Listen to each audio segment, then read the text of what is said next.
नमस्कार, आदाब, सत श्री अकाल, राम राम, खमागणी दोस्तों। मैं रजनी स्वागत करती हूँ आपका हमारे चैनल द सक्सेस में। तो दोस्तों आज है 11 अप्रैल और ये है कल के करंट अफेयर्स।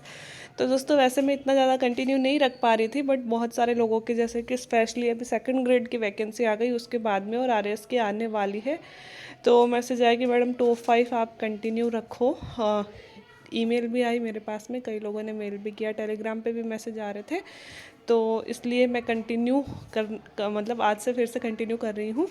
तो दोस्तों टॉप 5 क्वेश्चन है, जो नोट में लिखा गया है वो आपके लिए एक्स्ट्रा इन्फॉर्मेशन होगी, बाकी एक लाइन का क्वेश्चन और एक लाइन का आंसर, फैक्चुअल क्वेश्चन।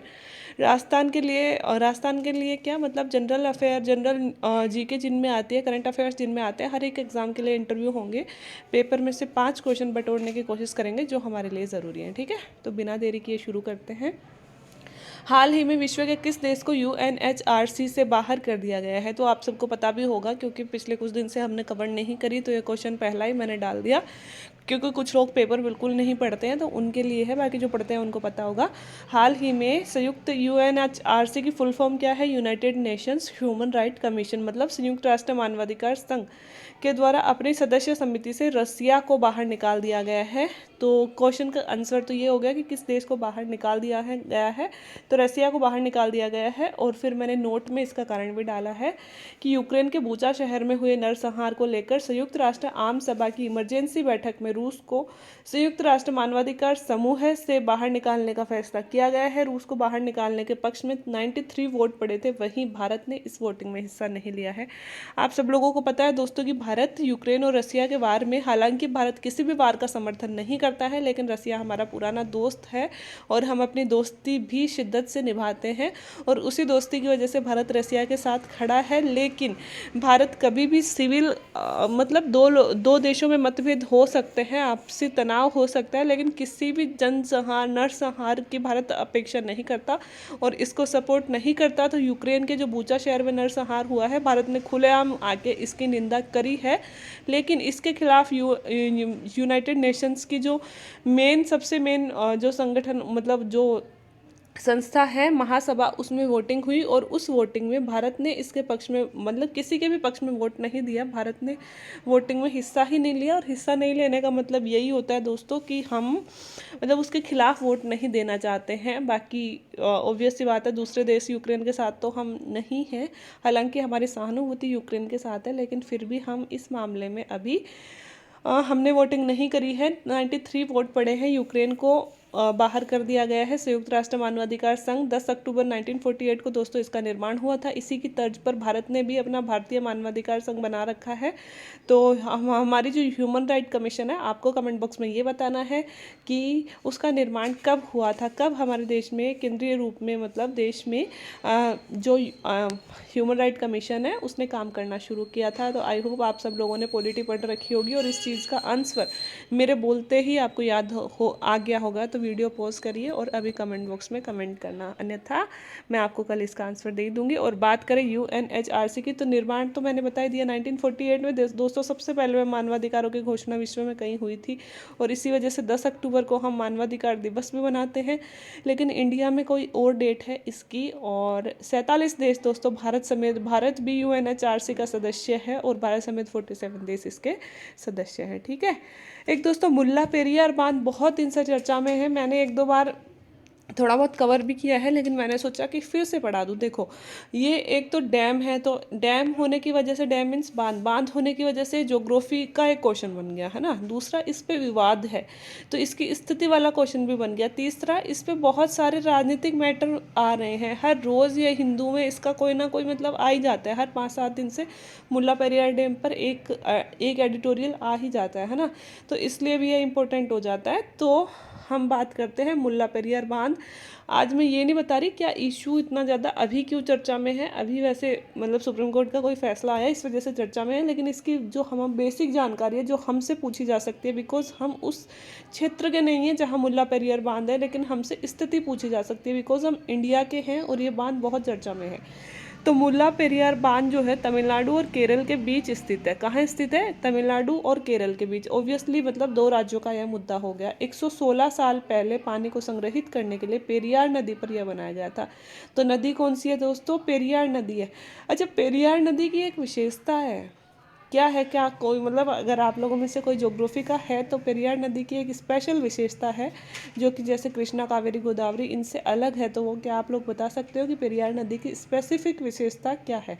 ठीक है, नहीं आती है तो कमेंट बॉक्स में कमेंट कर देना। जब मैं कमेंट पढ़ूंगी तो मुझे याद आ जाएगा, कल के वीडियो में आंसर दे दूंगी। ठीक है, बांध का निर्माण हुए दोस्तों 100 साल से भी ज़्यादा हो गए हैं, 116 साल हो गए हैं। बहुत ही पुराना बांध है और पानी को संग्रहित करने के लिए इसका निर्माण करवाया गया था। ठीक है, नोट, यह बांध आज जो है वो पूरी तरह से केरल राज्य में है, लेकिन इसे 29 अक्टूबर 1886 को 999 वर्षों के लिए तमिलनाडु को लीज पे दे दिया गया था। दोस्तों, बांध की स्थिति जो है वो केरल में स्थित है ना, लेकिन बांध को 999 सालों तक यूज करने के लिए 1886 में अंग्रेजों के ज़माने में ही इसे तमिलनाडु को लीज पे दे दिया गया था। मतलब पानी यूज़ करता है तमिलनाडु ज़्यादातर और स्थित है बांध केरल में। तो केरल और तमिलनाडु के बीच में विवाद चलता रहता है। विवाद क्या है वो हमसे नहीं पूछा जाएगा, क्योंकि बड़ा क्वेश्चन बनता है, मेंस का क्वेश्चन बनता है और हमारी मेंस में इतने आउट क्वेश्चन नहीं आएंगे। अगर उस वक्त चर्चा में होगा तो हम आंसर राइटिंग में इस पर डिस्कशन कर लेंगे। बस आपको इसकी स्थिति याद रखनी है, कब बना था, कौन सी नदी पे है ना, ये सब इसके याद रखने हैं। लेकिन मैंने विवाद थोड़ा सा लिखा है। विवादित राज्य तमिलनाडु कृषि और बुनियादी ज़रूरतों को पूरा करने के लिए पूरी तरह से पेरियार नदी के पानी पर निर्भर है। अब देखो, बांध स्थित केरल में है, लेकिन तमिलनाडु जो है, क्योंकि पानी तमिलनाडु को मिल रहा है 999 सालों तक, तो कृषि और बाकी भी जो भी ज़रूरतें हैं उसको पूरा करने के लिए पेरियार नदी के पानी पर ही निर्भर है। इसलिए वे बांध के जल स्तर को बढ़ाने के लिए कहते हैं। तमिलनाडु कहता है कि पहले जितना पानी हमें दिया जा रहा था ना, वो पानी हमें कम पड़ रहा है, बस यही इस पर विवाद था। तमिलनाडु कहता है कि इस पानी का लेवल जो है बांध में बढ़ा दिया जाए, है ना, मतलब पेरियार नदी तो बहती है केरल में, तो वह कहता है कि इस बांध में ना और पानी डाला जाए। तमिलनाडु केरल से ये कह रहा था, है ना। इस विवाद में केरल अधिक पानी देने का विरोध नहीं कर रहा, लेकिन वह तमिलनाडु को अधिक पानी उपलब्ध करवाने का विरोध कर रहा है, क्योंकि पानी के स्तर को काफ़ी हद तक बढ़ाकर 119 साल पुराने इस बांध को खतरा है। केरल ये नहीं कह रहा कि मैं पानी तुम्हें ज़्यादा नहीं दूंगा, बट केरल ये कह रहा है कि मैं इस डैम में और ज़्यादा पानी नहीं डाल सकता, बिकॉज ऑफ यह 116 साल पुराना 119 साल पुराना बांध है और इसका ऑलरेडी सुप्रीम कोर्ट का फैसला आ चुका है दोस्तों कि इसकी मरम्मत की जाए। इंडिया में जो भी 100 साल पुराने बांध हैं उन सब के मरम्मत की ज़रूरत है, अदरवाइज़ वो कभी भी अगर थोड़ा भी पानी एक्स्ट्रा हुआ तो वो टूट सकते हैं, है ना। तो केरल ये कह रहा है कि इसमें पानी की जो है मतलब कि क्षमता मैं नहीं बढ़ाऊंगा, जबकि तमिलनाडु क्या कह रहा है, हमें ज़्यादा पानी चाहिए, है ना, कि इसमें पानी और ज़्यादा भरो। बट केरल ये कह रहा है कि अगर ये डूब गया ना तो मतलब कई सारे शहर डूब जाएंगे, इसलिए केरल इसमें पानी नहीं बढ़ाना चाह रहा।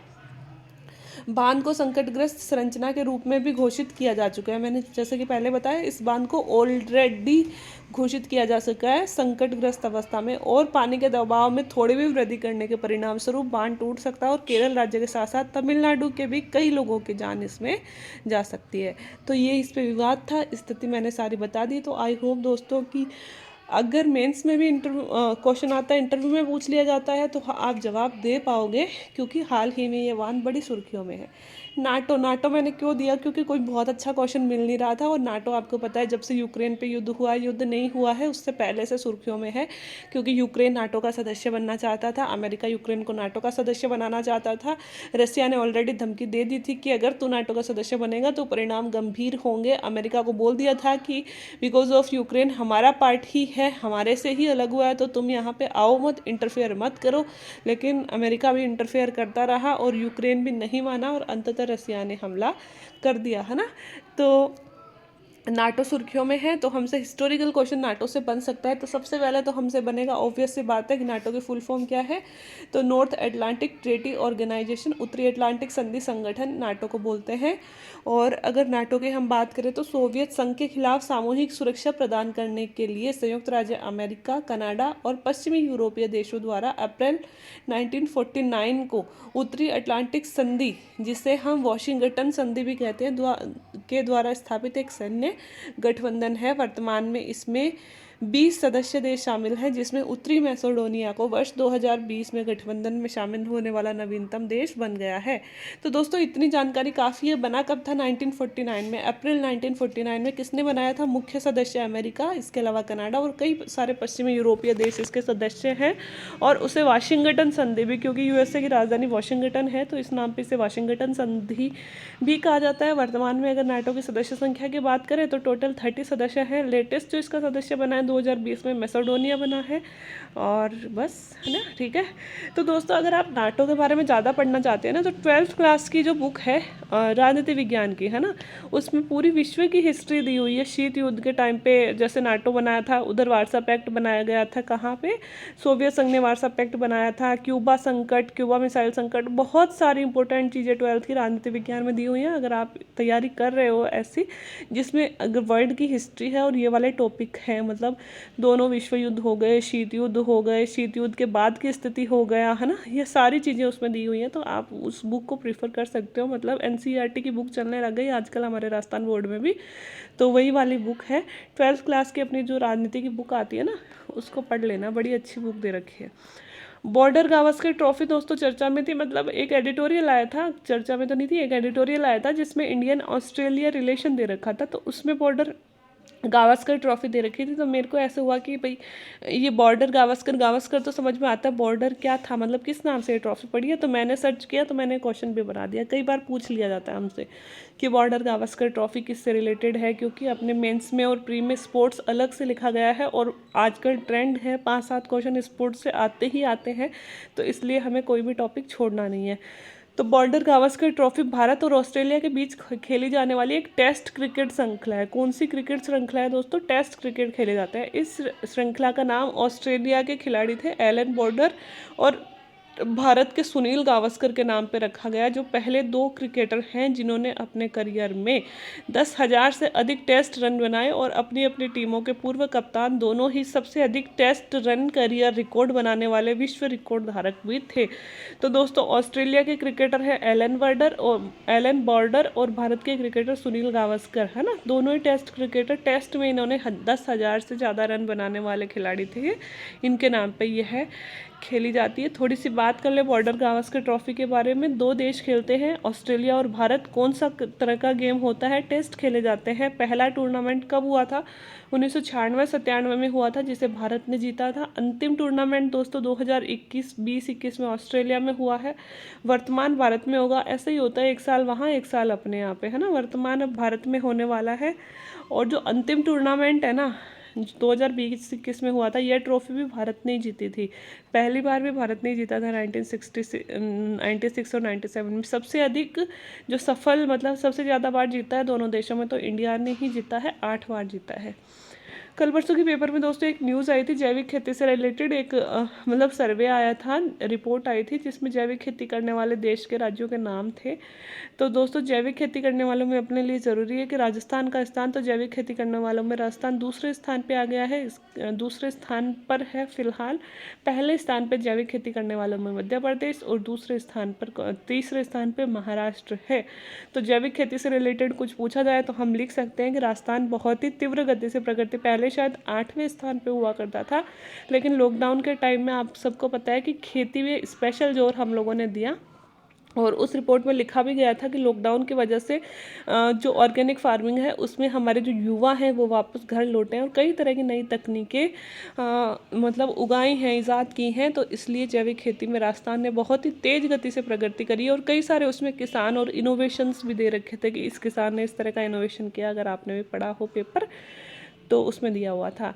अगर आप लोगों ने भी इस लॉकडाउन में कुछ इनोवेटिव काम किया हो, जो डिफरेंट काम हो, तो मुझे कमेंट करके बताइएगा कि क्या इनोवेटिव किया। मैं आपको बता दूं कि मैंने जो अपना ये चैनल था द सक्सेस, ये जो फर्स्ट लॉकडाउन हुआ था अपना अप्रैल 2020 में ना, उस टाइम खोला था मैंने, है ना। मतलब पहला लॉकडाउन जो लगा था तब मेरी मेंस हो चुकी थी नहीं, लॉकडाउन से भी कुछ दिन पहले ही खोल लिया था, बट जोर मैंने लॉकडाउन पे ही दिया था। फिर भी चैनल तो थोड़े दिन पहले खुल गया था, बट मैंने पूरा जोर दिया था कि मुझे लॉकडाउन में करने के लिए कुछ नहीं था। मतलब मेंस हो चुकी थी, फर्स्ट ग्रेड हो चुका था, टाइम पड़ा था, दोनों के ही रिजल्ट नहीं आए थे, तो आगे कोई तैयारी करनी नहीं थी और कोई एग्ज़ाम नहीं थी, लॉकडाउन लग गया था। तो मैंने पूरा जोर इस चैनल पे ही दिया था। उस टाइम में एक दिन के 3-3 4-4 वीडियो डाला करती थी। मैं ऐसे सोचती थी कि अपन वैसे नहीं पढ़ेंगे, बट इस बहाने अपनी पढ़ाई हो जाएगी। तो आप लोगों ने भी क्या इनोवेटिव काम किया या फिर अपना लॉकडाउन ऐसे ही वेस्ट कर दिया, तो मुझे कमेंट करके बताइएगा, ठीक है।